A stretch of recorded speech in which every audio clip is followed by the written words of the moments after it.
Pranali, can you take care of the audio?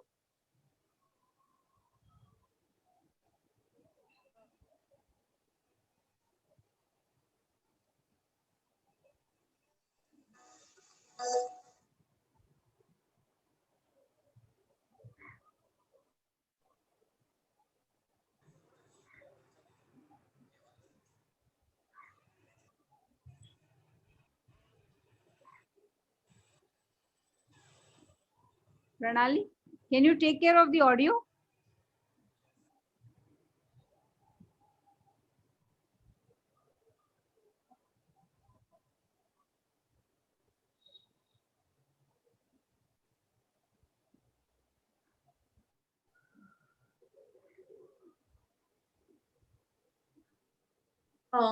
Yes, ma'am, the volume is full on my end. The volume is full on my end, actually. Okay, doesn't matter. Let's start. Pranali, you will have to remove your headset. You will have to remove your earphones in order for the audio to be. There is no proper. headset, actually. I have not connected to headset. It's the speaker connection So that you I do have. one thing. Once you share screen, yes, once you share screen, near the bottom there is an option to make it. Yes, make it proper. Like at the bottom there is an option for optimizing for video clip or sharing sound. You'll have to check. You'll have to click on these options.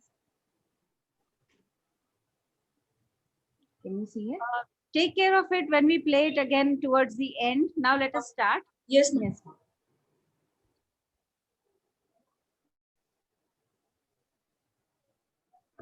Good afternoon to one and all, respected dignitaries. Our speaker for the day, Dr. Martin Beck, and all my dear participants.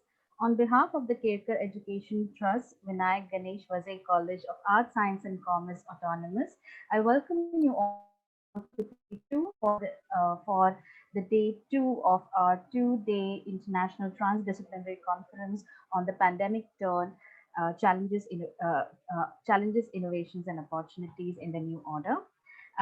At the outset, I would like to introduce our speaker for the day. We are very grateful and honored to have Dr. Martin Beck. Dr. Martin Beck is Senior Advisor at the Danish Academy of Technical Sciences, ATV, where he is responsible for a thematic group working on technology for sustainability, as well as ATV's international partnerships and activities. Between 2017 to 2020, Mr. Beck was Deputy Director and Attaché for Higher Education, Science and Innovation at Innovation Center, Denmark, Royal Danish Consulate General in Shanghai. Prior to this, he was head of secretariat at University of Copenhagen's think tank on China called thinktank.dk.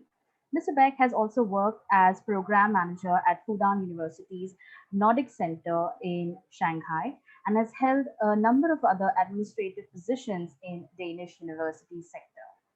Martin holds a PhD in Organizational Studies from Aarhus University, a master's degree in Cultural Studies and International Development from Roskilde University, and a bachelor's degree in China Studies from the University of Copenhagen.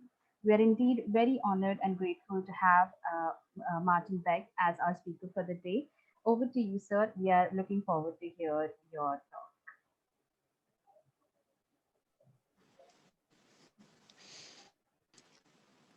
Thank you very much for the introduction. It's very nice to be here today.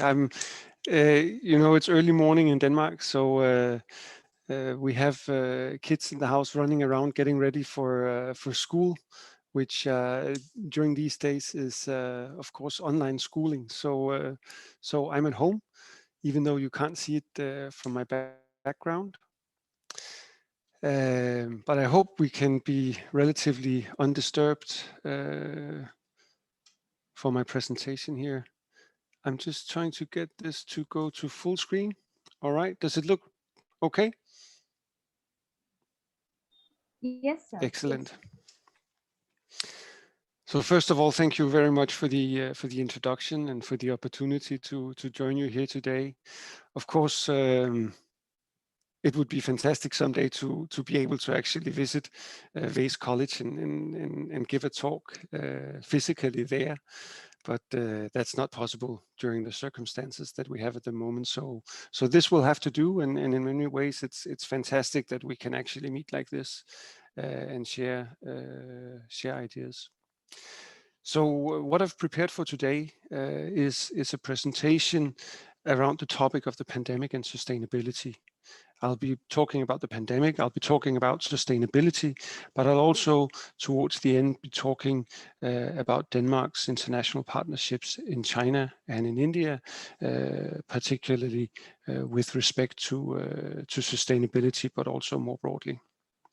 But I think in order just to set the stage, I want to share a little bit about what ATV is, and also after that, some few remarks about Denmark as such. So I hope you are okay with that. But starting with the ATV, the Danish Academy of Technical Sciences, was established in 1937, so it's a quite old organization. Back then it was established as a means to have a place for distinguished engineers and people working within the technical sciences to honor and appreciate their contribution to society and say, these are the foremost experts in engineering and technical sciences. And so for many years, it was actually a little bit of a closed organization that sort of focused on giving a platform to these distinguished scientists and innovators. But in recent years, we've tried to turn ourselves into a member-driven think tank. So we call ourselves technology's voice in society, and try to work with our members, our academicians, to influence the framework conditions of science and technology in Denmark. Some of the areas we work with, I've listed here: technology for sustainability, health tech, digitalization, technology in society, and the future of production. We also give science-based advice to the European Commission through our European partnerships. And we are engaged internationally through the Council of Academies for Engineering and Technical Sciences, where we actually also have a relation to India through the Indian National Academy of Engineering. And in recent years, we've also paid more attention to internationalization in general. And so in 2018, we had a big delegation visiting China. And the following year, we also visited India. Last year, we were supposed to go to Japan, but a pandemic came in our way, so we had to stay in Denmark. All right, so what is Denmark all about? So in this slide, you have on the left side a map of Europe. And whenever I show this map, I always like to say that, as you can see, Denmark is at the center of Europe, at the heart of Europe. Whether or not the French and the Spanish and the Germans maybe especially also would agree on that is a different matter. But at least if you look at the map, you can see clearly that Denmark is indeed at the center of Europe. But it's also a very, very small country. And I've listed here a number of main points to take away. 5.8 million people. It's less than a district in Mumbai, or maybe the same. So indeed, very small. And it's an open economy in that sense, because Denmark does not have a lot of resources. We do not have a lot of people. We do not have high mountains, big rivers, and possibility for developing natural resources. So what we live for and by is very much trade and being able to engage with bigger economies and bigger systems in order to prosper. Denmark is, for that matter, or because of that, also a quite competitive country and a competitive economy. And when you look at these rankings, one can say a lot about rankings, but usually Denmark is ranked fairly high when we talk about competitiveness. And this is for the reasons I mentioned before. And the GDP per capita is approximately $61,000 so also fairly high or very high to some standards. Denmark then has very high taxes, and I'll get back to this in a bit, but this of course deals with the fact that we are a welfare society and we believe in distributing wealth through taxes and having a strong public sector that can provide education, healthcare, and other services to the people. And unrelated to that, but nonetheless also something that we mention very often, usually with a smile, we're known for having not so good weather. Actually, it says bad weather here. Well, today it's not raining, which is nice, but definitely the weather is something we're struggling with a little bit here in Denmark. Then there's another thing that we often hear about when we talk about the Danes, and this is that are we maybe the happiest people in the world? I don't know about this. I don't feel particularly happy compared to my colleagues in India or elsewhere. But again, there are rankings for this as well. The United Nations, they rank the happiest countries in the world. And Denmark has been a 3 times winner of this ranking. And when we're not on the very top, we're sort of in the top 3. And so you might ask, why is this? I think it relates to the system that we have here, the social welfare, the high level of trust among people. We have very little corruption, and Danes in general focus a lot on work-life balance, which is also something that can contribute towards a feeling of content, at least. But again, yeah, rankings are difficult, but I wanted to mention it as a fun fact. So moving more towards the topic of today's session, the pandemic and sustainability. Of course, in both areas, science play a very important role. And I wanted to show you this because it says something about the scientific sentiment in Denmark. So you can see Denmark there at the top, and the yellow bar says 78%, which means that 78% of the Danish population are of the opinion that science in general is for the benefit of most people in society, which is very high. And of course, when we're in the middle of a pandemic and a climate crisis, biodiversity crisis, we're expecting science to come up with some of the answers for that. And so this is an important graph and an important sentiment in this respect. Whether it's enough is another question. So let's turn to the pandemic, the COVID pandemic. How did it unfold in Denmark? So on the 17th of March 2020, we had a general close down of society. And I don't know if you want to guess, but it was said in the introduction that I worked in Shanghai until 2020. And so maybe you can guess who I'm referring to when I ask who returned to China on that exact date, returned from China. So this is in fact the day I started at ATV. So throughout my time at ATV, I've been video conferencing. I've never really had physical meetings in the office yet, or at least only to a limited degree. So the first wave was over in summer 2020, and we were hit by a second wave in the autumn and a lockdown, a partial lockdown from Christmas until Monday next week. So we're opening up the society, and this of course partly relates to the fact that we're rolling out the vaccines as of February. We're part of the European Union, and so we're buying vaccines together with other European countries, and we're hoping and expecting to have the population vaccinated by summer. So during the crisis, there's been a lot of financial support to a wide range of private companies because they were under lockdown and could not do business. And so this has been an important part of making do over the past year or so. One particular incident that caused a lot of fuss in Denmark in this respect was that we had a fur industry that was very big, and some of these animals turned out to actually be able to carry the virus and pass it on to humans.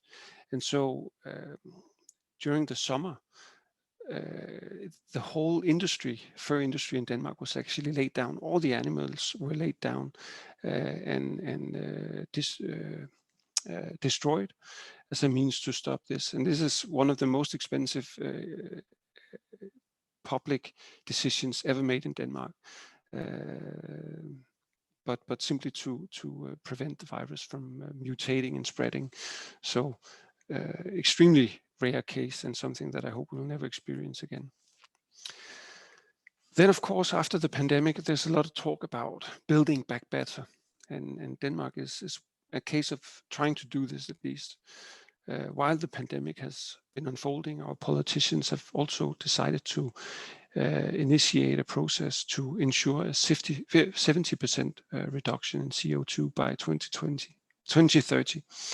And they've launched industry partnerships to try and deliver on this. It's still very difficult to see a clear path to that, to realizing this goal. But nevertheless, it's been articulated, and the government is working on it. Just a couple of weeks ago, the largest ever public investment was also announced, which is a 𝘼𝙗𝙬𝙧𝙾 artificial island that will be built in the ocean west of Denmark to receive electricity from the growing number of offshore wind turbines, and then take all this electricity and through electrolysis generate hydrogen that can then be used to make other types of renewable fuels. So this is an extremely ambitious project that we have launched during the pandemic. And then my former employer, the Ministry of Higher Education and Science, has also launched a new research strategy based on these 4 missions. So they're asking Danish scientists to work on carbon capture, storage and utilization, simply taking out CO2 from the atmosphere, store it or utilize it for different types of purposes. Also, they want to focus on 𝘼𝙗𝙬𝙧𝙾, as I just mentioned, but then there's also sustainable food and agriculture and circular economy. So these are 4 missions that the ministry has said, scientists, please work towards this. These are 4 areas that Denmark needs to excel in with respect to our green transition. But is it enough? Is the political cloud sufficient? I don't know. And sometimes I'm very skeptical. I was also working in China during the financial crisis. We had a lot of discussions about transitioning to a better, more equal and just society back then. And I'm not sure we succeeded. But maybe the pandemic is indeed what needs to happen for this development to start. But sustainability is a really difficult and challenging topic to try and address, and I want to talk about that a little bit, because why is it so difficult? So if you look at the model here, one of the reasons is, of course, that economy and economists, our system that drives our economy, at the very outset is based on the idea of supply and demand. Those are the main focus areas when we try to understand how the economy works and how the market works. Of course, there's been many attempts to place it in society. I would say socialism, the welfare state, and other types of ways of organizing is definitely a way to try and work with and control the market within the boundary of society. But what about sustainability? Well, as the model shows, the economy sits within the society, and the society, in fact, sits within the Earth's life support system. And I think this last circle is the circle that we need to try and get our heads around when we want to understand what sustainability is and what it means for the society and also the economy. So an attempt to define sustainability could be this. Sustainability is to meet the needs of current and future generations within the biophysical limits of the Earth's life support system. But what does that mean? Right? Whose needs? How big are these needs? And who sets the limits? Is it the politicians? Is it the citizens? Or is it the scientists? The scientists for sure have tried to do this. They've defined planetary boundaries, limits to how much we can grow as societies, and they've tried to set science-based targets that companies can steer their sustainability plans according to. But this is definitely something that is up for discussion and something that says a lot about why it's so difficult. So one of the economists that have actually tried to come up with a model for how to understand these dynamics is Kate Raworth. She calls herself the Renegade Economist. And she developed this model a couple of years ago. It's called the donut economy, the donut model. And so the assumption here is that the planet, the Earth's life support system has some boundaries. They relate to the ozone layer, to climate, to ocean, to chemical pollution, and all these things that you can see in the outer rim. But at the same time, we also have a need to use resources, and we can expect it to be expected to affect the environment through creating welfare and livelihood for everyone, for people in general. And that means that we will have to consume energy, we will have to consume water, we will have to consume food, and all these things that you can see in the middle.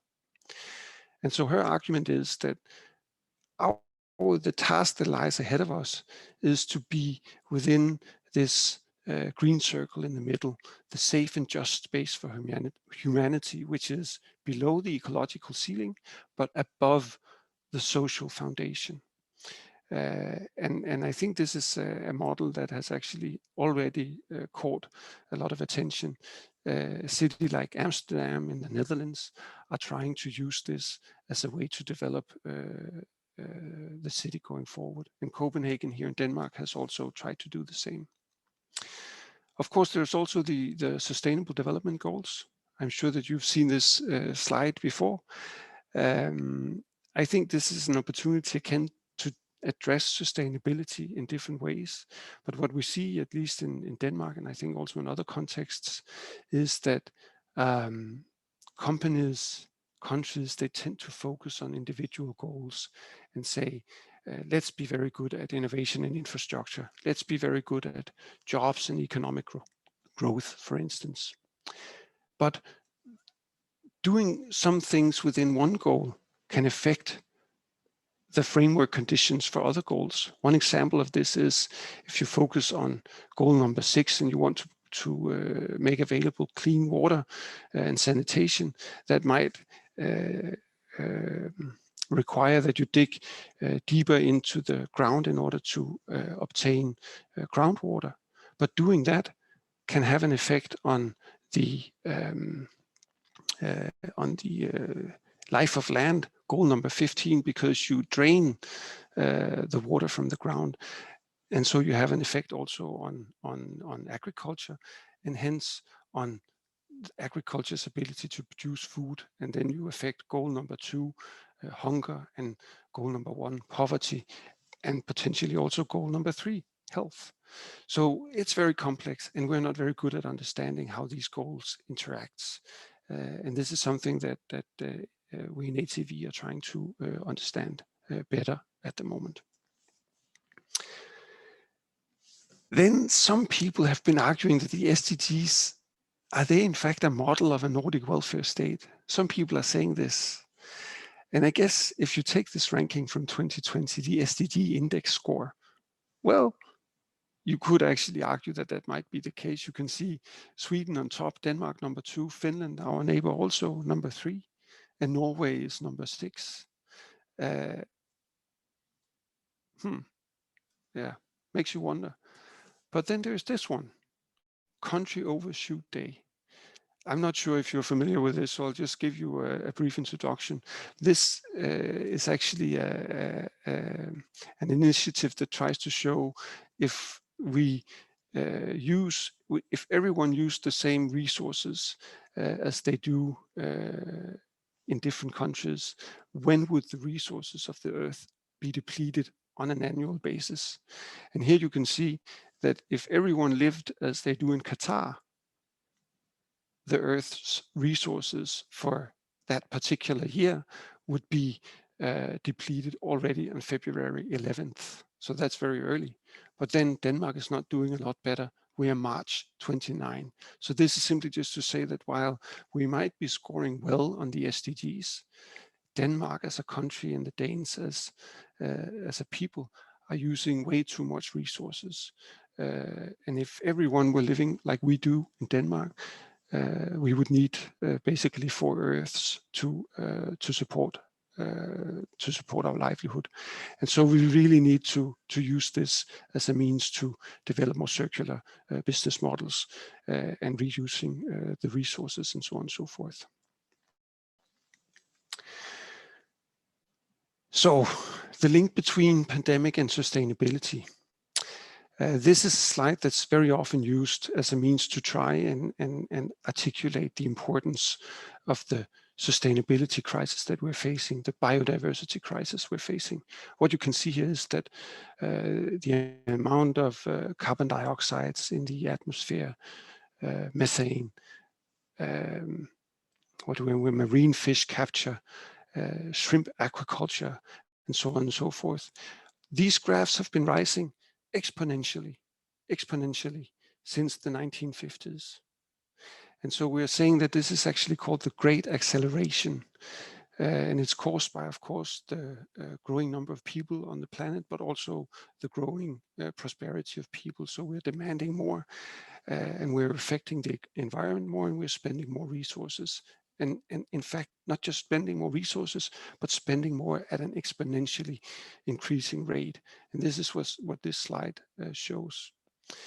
But we're very often saying that this is actually very difficult for people to understand what the fundamentals of an exponential growth. It's very hard to understand. We're so linear in our thinking, so we actually don't understand the consequences of exponentiality. But then there's this graph, right? This is total confirmed COVID-19 cases in the United Kingdom. And I could have chosen any other country. It's the same.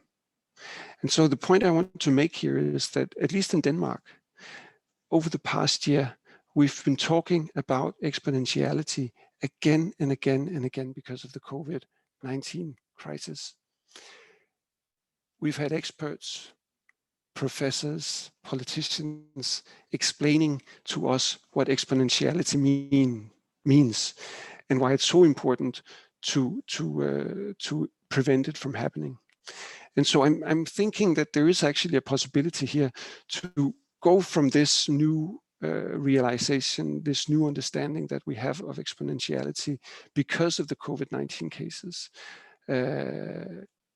and transfer that knowledge, that experience into sustainability and our understanding of that, and hence also our actions in this respect. So maybe this is the crucial link that can actually help us understand also what it is we're facing with respect to sustainability and what we need to do. At least I can see that there are some influential initiatives that are trying to work with this. I have 2 here. The first is a report that the European Environmental Agency published recently, Growth Without Economic Growth. Actually, they're arguing that this is very difficult to see a good path towards, but nevertheless something that they are working on.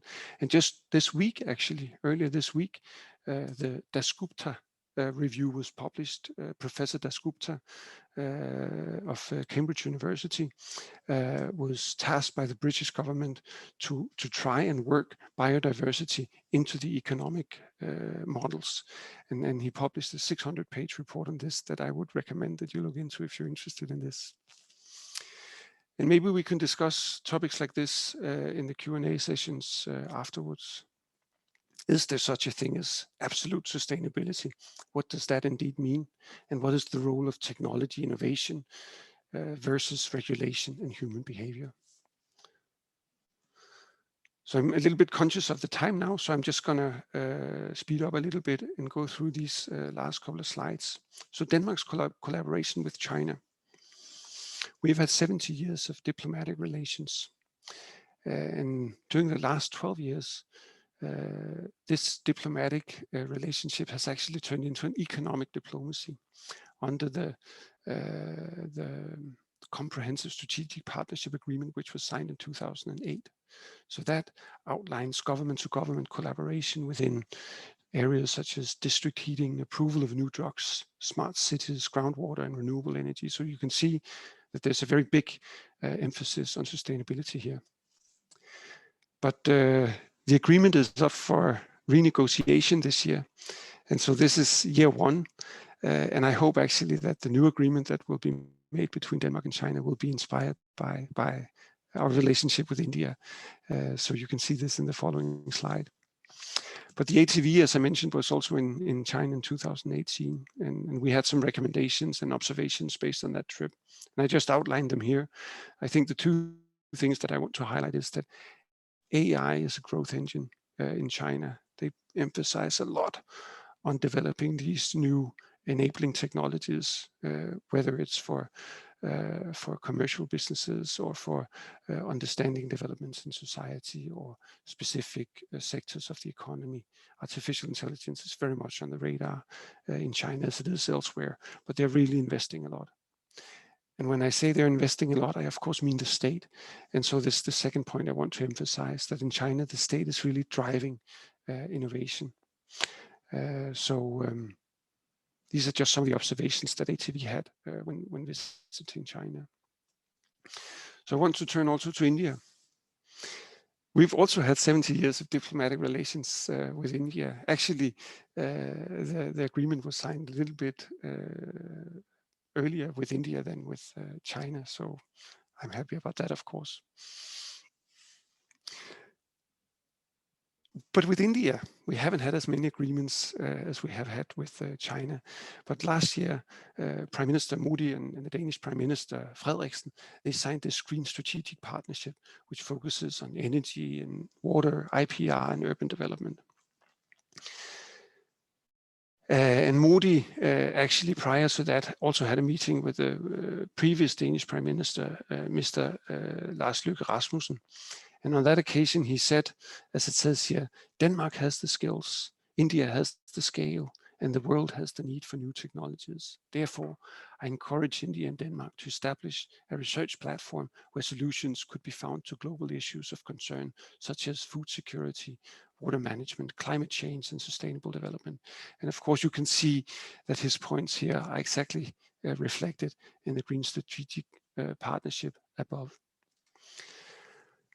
But ATV also visited India in 2019, and some of the points that we took away from there are shown here. I want to highlight two. One is the knowledge and technology is the future of India. And the second is an immense appetite for education and competences. I think these are two areas where the delegation was so impressed by what they saw in India, that there is this big belief in science and technology as a means to develop society, and coming from that also an appetite for education and developing the competences that can facilitate this technological development. And then, of course, there were also some recommendations, and I think the most important one here is to develop solutions not for India, but with India. This is also what Prime Minister Modi was referring to. And then the last one, learn from India. I think one thing that again we were very, very impressed with was this belief in science that the delegation met in India, and we're now in a Danish context inspired by that and trying to formulate also man on the moon missions here in Denmark. And I think in fact that the Power-to-X artificial island that I mentioned earlier is an example of that. And specifically for ATV, we're very happy to, since 2020, to be among a great number of international partners who are working with the ECHO network in India, which is an initiative under India's principal scientific advisor, Professor 𝙤𝙤𝙬𝙬 and the initiative tries to define a new research agenda for India's sustainable development, focusing on healthcare, regenerative agriculture, and ecosystem valuation. So I want to leave you with this, the Sustainable Development Goals as a symbol of sustainability in that path, and say that China and India are too big to fail when it comes to this. We really need to ensure that China and India are on a sustainable path, and you are the ones responsible for this in India. We're very happy to work with you towards that. And I think when it comes to Denmark, there was this book published recently. Denmark and a couple of other small nations were in fact too small to fail, which means, as I said in the beginning, we have no natural resources. We have so few people and so on and so forth. So we also need to be very inventive to try and overcome the challenges that we have here. And so I think in being too big to fail and too small to fail, there's complementarity. And when we put those two together, there's actually great space for doing something jointly rather than separately. Because it definitely means that we have different competences and different outlooks on life and society and so on and so forth. And I think this is an important point to take away from this complementarity. So thank you for your attention.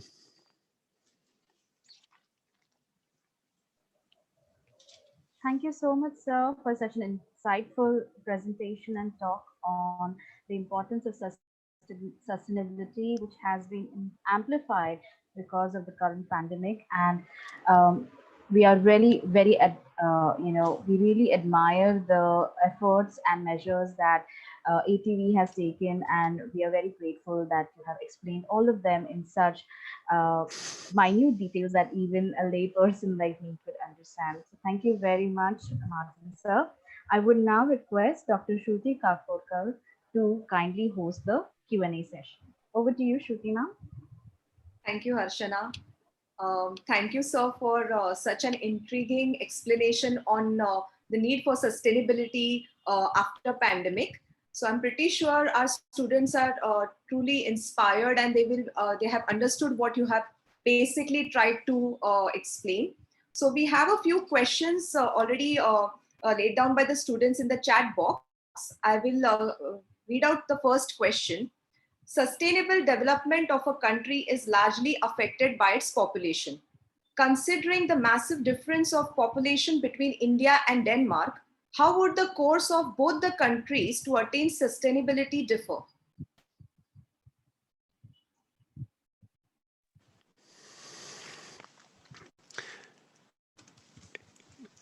So, I mean, if I had a really good answer to that, that would be amazing. I think these are exactly the questions that we're struggling with, both in Danish context, but also in other countries around the world. I think, and this is what I try to argue in my presentation, that awareness and understanding the challenge is, of course, at the center here. But then after that, I think it's really a question of chopping it into smaller chunks and trying to address limited cases, whether it's with respect to how we sort our waste, how we eat, how we transport ourselves, and so on and so forth, and then go case by case and try to understand to the utmost and in the most holistic way how our actions affect each other in this respect. But like I said initially, this is very difficult, and it will be very different from country to country. And this is also what we are seeing through our collaboration with the ECO network, that the challenges that India is working with, for instance, with respect to regenerative agriculture, is very different from the challenges that we have in Denmark when we look at how our agriculture system here is working, which is mainly a problem of us producing too much meat, whether it's beef or pork. This really has to change, because we are the factory for the world with respect to for instance, pork. So it's a good question, and I don't have the perfect answer, but at least I try to get No, sir. part of the way. Thank you for your response. So I'll move on to the next question. Taking into consideration the platonic relationship with China, has the outbreak of the pandemic from the Chinese epicenter altered the relations of the government or conception of citizens towards the People's Republic of China? That's also a very difficult question. I think overall, even before the pandemic, Denmark's relationship to China was changing in a sense, partly driven by the Chinese-American relations, but also driven by the change in the European Union with respect to China.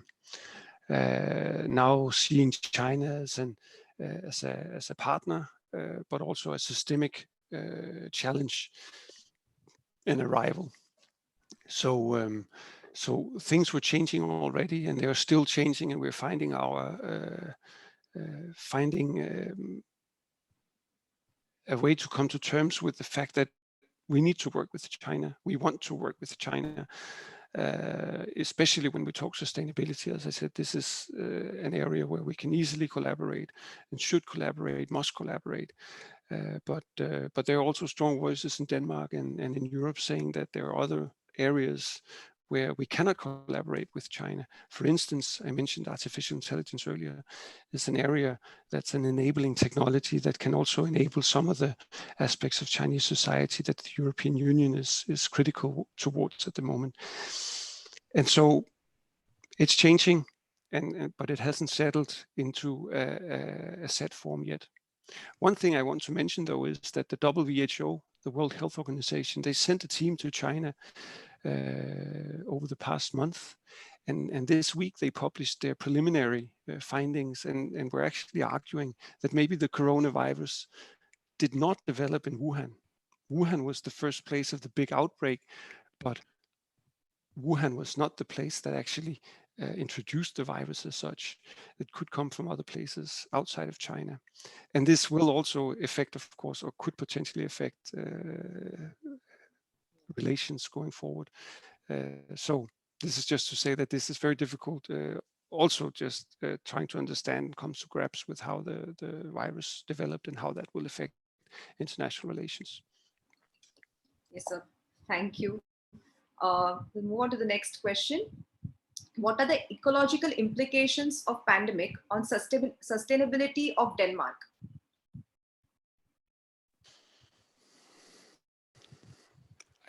Yeah, this is also something that we've discussed on many occasions. I think we see it most clearly with respect to the CO2 emissions, whether it's the overall decrease in activity in the economy, or it's more specific with respect to how international flights have been cancelled, and transportation in general has decreased. That CO2 emissions have also decreased because of that, and there's a clear link between that and the pandemic. But at the same time, even if we just talk about CO2 emissions, the target we need to reach, for instance, 70%, the decrease that we've seen because of the pandemic has been very minor. I mean, of course, there's been a decrease, but it's only a couple of percentage points. And so really going to 70% decrease requires a whole new way of organizing ourselves and organizing our economy.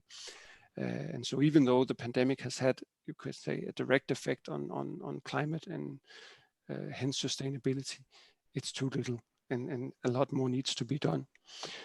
So at the end of the day, as I also argued, maybe the real benefit for sustainability of the pandemic is the fact that we're getting our minds around this idea of exponential growth and understanding that as a risk that we need to deal with in a different way than linear developments. And so hopefully this is, at the end of the day, a result that we can take away from the pandemic with respect to sustainability. But it remains to be seen if my hope is met. So we have 3 more questions, which I'll just read out. So what were the challenges and difficulties faced while achieving sustainability in Denmark? Well,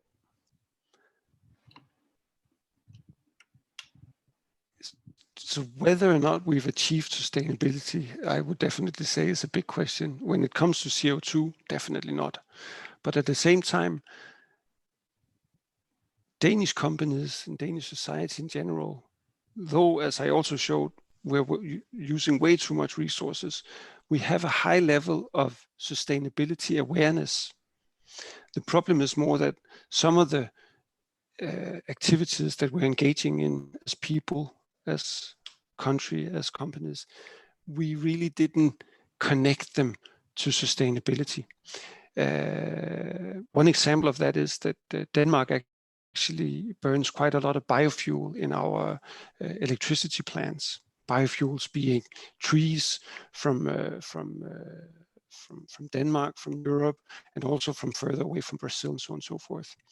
And when we started to implement that, we thought that this would be a net benefit to CO2 emissions, because it's a renewable energy. Trees grow up, you can harvest them and put them into the electricity plant. But in recent years, we realized that while this may be true, it has some caveats, because when you take down a big tree, it takes 30 years for the new one to grow up to the same size and to be able to consume the same levels of CO2 as the big tree did. And so you're actually creating a legacy of CO2 in using biomaterials as a renewable energy source. And so we're also learning all the time which of our activities are actually having an effect on sustainability. And so we're trying to learn with this and develop new ways of going about it. We have a big awareness for this. We're very ambitious about it, but I mean, we're also still learning, and it's also difficult for Denmark as a country and for our institutions to change according to the knowledge we have, because there's a big investment, for instance, in these electricity power plants and the way they're burning these fuels compared to allowing them to burn other types of fuels. It's a big investment. There's path dependency. And so we're also struggling with making these decisions as are other countries around the world. So, sir, thank you for your response. So there are many questions. I'll read out 2 more questions. So one is by the head of biotechnology department. What would be the sustainable development goals amidst the pandemic? You had a fallout. Could you repeat it, please? What would be the sustainable development goals amidst the pandemic, during the pandemic and post-pandemic? Well, at least, I mean, the UN goals could be a reference here, but I don't know, to set specific goals. That's a difficult question to answer.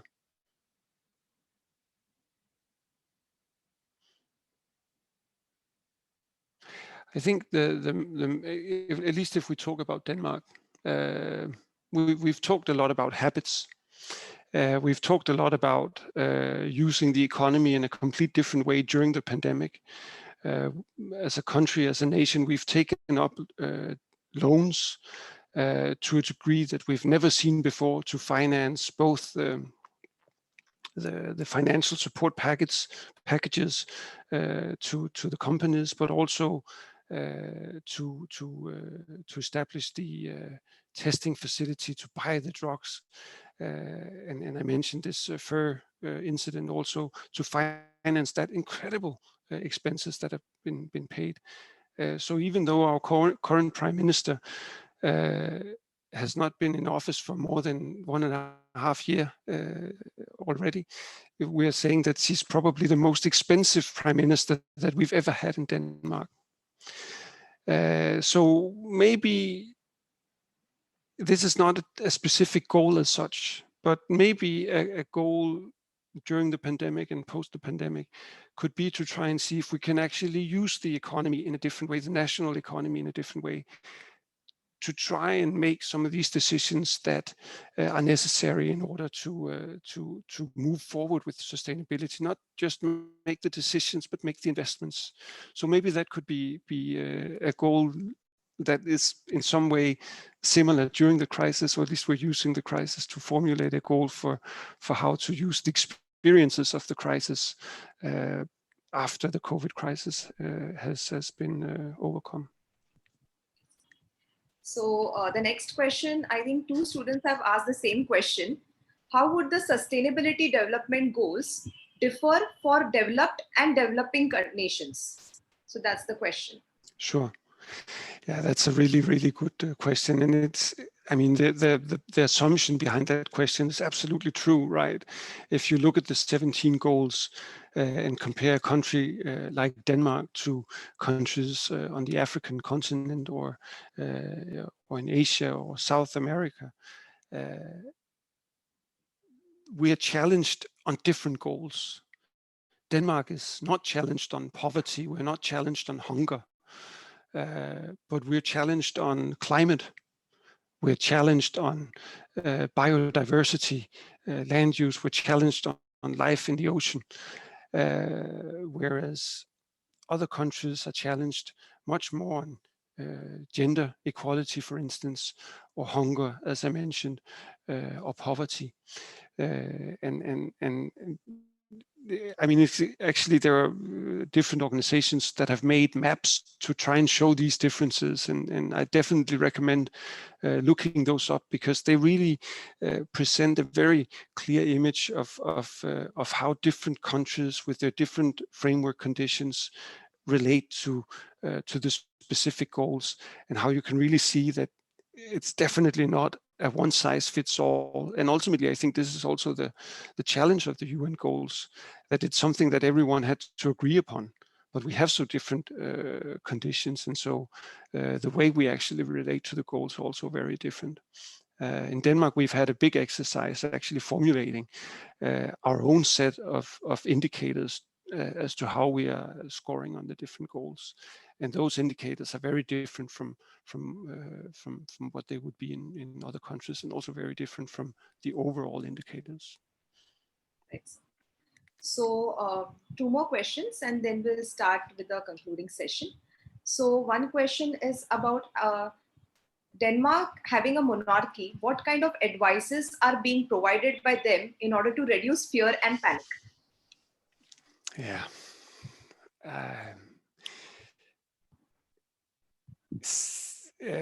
I understood the question as, what is the monarch doing with respect to sort of advising the public and the citizens during this difficult period?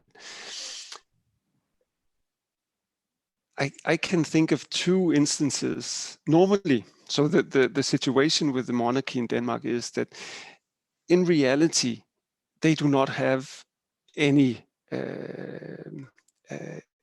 power such as to how society is organized. That is distributed to the parliament and the government. This is their responsibility. But the monarch and the monarchy as such has an enormous symbolic value in Denmark for many people, not for everyone. Some are definitely Republicans and would like to see the monarchy being dissembled. But for many people, for the majority of the Danes, the Queen Margaret II, has she's very important institution, very high symbolic value. And she's addressed twice the pandemic in public speeches. The first time was during the first lockdown, when she came out and actually made a speech trying to comfort people and explain why this was happening, and also explain what was expected of us. So that's the first time. And the second time was during her New Year's address, where she was also following up on her first remarks, and also the development during the past, the time that had passed. And I think actually on that occasion, she was lifting her finger a little bit and saying, now you need to really take this seriously and don't start to slack on the restrictions that have been put in place. And so she played a very important role in that. And of course, some people are not paying attention, but many people are, and saying, okay, if Queen Margaret II, Her Royal Highness, asks me to do this, I will definitely also. I can stomach a little bit more annoyance and comply with the restrictions. But like I said, other people would feel differently about it. Okay, sir. So there are actually many questions that have been asked by our student and our faculty members, which basically resonates the impact of your presentation, and it basically signifies how valid and how important they found your presentation. On a concluding note, before I hand over to Ashwati, I would also like to highlight that I feel in addition to sustainability, and we have to consider the climate change, but that is going to go hand in hand with sustainable industrialization, because I feel certain renewable measures need to be considered by industries so that they don't have an impact on the environment, and environmental sustainability and industrial sustainability will be well balanced. So thank you, sir, for your patience and for answering all the questions in depth. So now I'll hand over to Ashwati. Ashwati, thank you, Professor. Thank you. Thank you, Shruti ma'am. On behalf of the entire organizing committee of Vaze College, I express our gratitude to Dr. Martin Bech for serving as the plenary speaker for this two-day international conference. When planning a transdisciplinary conference such as this, it is imperative to gain the participation of experts of different fields.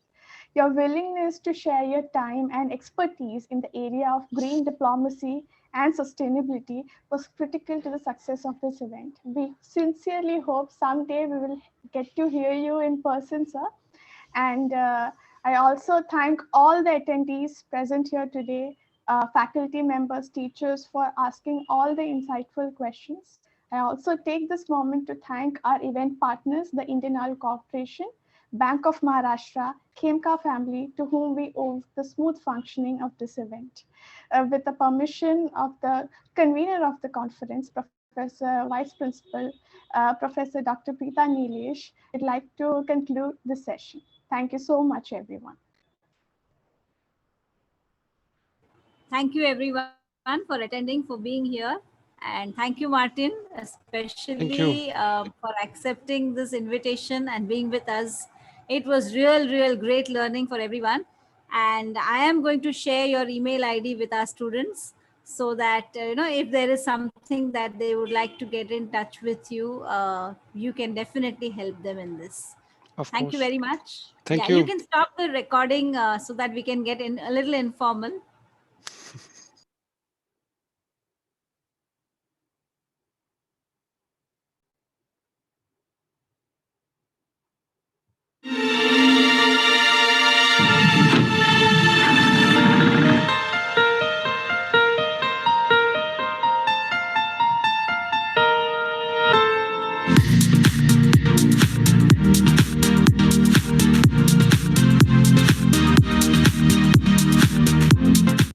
Whatever may be your need, we are always with you in every situation. Enjoy banking services at your convenience with Mahabank's user-friendly digital platforms like internet banking, mobile banking, Bheem UPI, IMPS and many more. Your convenience is our priority. Your financial partner in digital era. Mahabank Digital Banking. ರಾಷ್ಟ್ರ.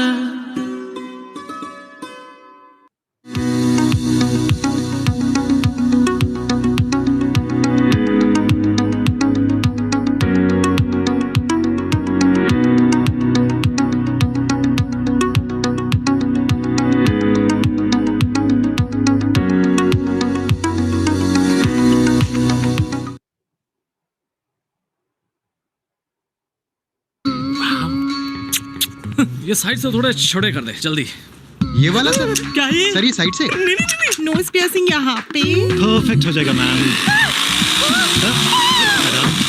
बिल्कुल दर्द नहीं होगा, पता भी नहीं चलेगा. कुछ ऐसा ही करते हैं आप अपने 𝘎𝙝 स्कूटर के साथ. 𝘎𝙝 स्कूटर में कोई भी 40 ऑयल नहीं, सिर्फ सर्वो स्कूटोमैटिक 4ST ही डालिए. इसके फ्रिक्शन मॉडिफायर्स इंजन की परफॉर्मेंस बढ़ाए और आपकी राइड स्मूदर बनाए. Servo scootomatic 4ST.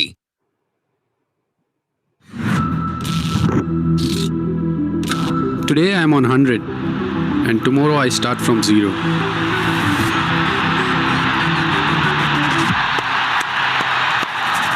Taking to roads less traveled, I learned the game of patience. I stayed true to myself. I stay true to my style. Hi, I am 𝙏𝙗𝙗𝙚. My father is the one who introduced me to this great game of cricket. When I was 12, I played my first big game and I scored a 100 in that. And that is when I decided I wanted to become a cricketer. I broke into the under-19 Indian team and at the same time, I was glad to be supported by Indian Oil. People wanted to take photographs with me, they wanted to take an autograph. Overnight, my life just changed. Still remember the day when I first wore my Indian jersey. And when you are passionate about something, you will always start working towards it. So I'm really passionate about driving cars. I remember I went to Scotland from Leeds and I really enjoyed that drive. While my passion for the game makes me give my best day in and day out, I like giving my best to the things I'm passionate about, which is the best engine oil for my car, 𝘍𝙬𝙬𝙀 G+.